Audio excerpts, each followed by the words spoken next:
Violence has broken out between local residents and foreign nationals in East London in South Africa's Eastern Cape province.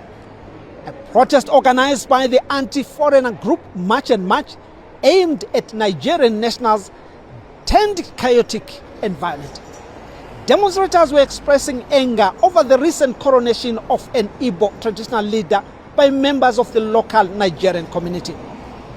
The situation escalated quickly, with protesters setting vehicles and shops owned by foreign nationals on fire.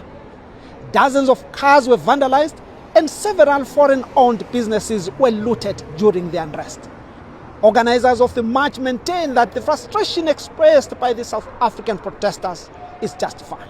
We're fighting against foreign nationals in our country because we need to feel like we're South Africans again. Because for the longest time they've used our laws against us, they've used the humanity card against us. There's nowhere in our constitution that makes provision for a Nigerian from the Igbo tribe to come and become coronated as... Some countries so una pipe good low.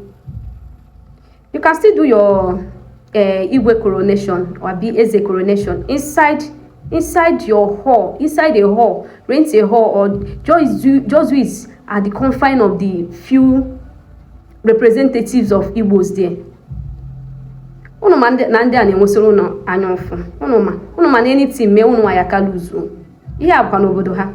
He maybe say property unu bupu ndị aye egbu. Uno mazinara ha aka n'obodo ha. Udiki ya hu na-eme ya low key, nwedo ya manu.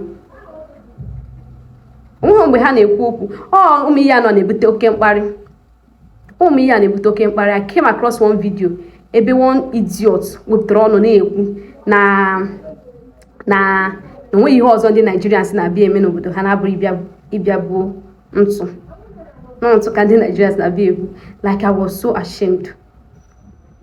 Ọsụsọ ntụ ka a na-abịa egbu na Nigeria, so ndị Nigeria na-abịa egbu ntụ ebe ahụ. So ụmụ ihe anụ na kọsụ champali ahụ nji me na pipe olu ego kwuru njekwa na-eshu ebe ahụ, nwekwu ihe ọzọ nje ọkwa na ego dupụrụ unu n'obodo unu na-echetakwa na ego kwuru nje eshu ebe ahụ. Bikonu, you guys should be security cautious at this point. Anubago na some certain sets of people say unu ya pụrụ ha n'obodo ha. Some people na-asị mba nụ na mampụ unu ejikwana jesi n'onwe ndị na-support unu na mampụ or anything mekwa ndị agha mampụtakwa for unu. Those people will not save you over their brothers. So for now, you guys should be security cautious. Ọbụrụ mos na eme igwe as oriri, ọbụrụ mos na eri as oriri, many are the confine of the few Igbo represent.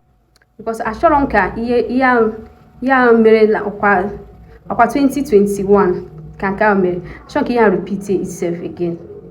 Like I saw so many gruesome pictures. ashọrọ ka ya repeat itself again.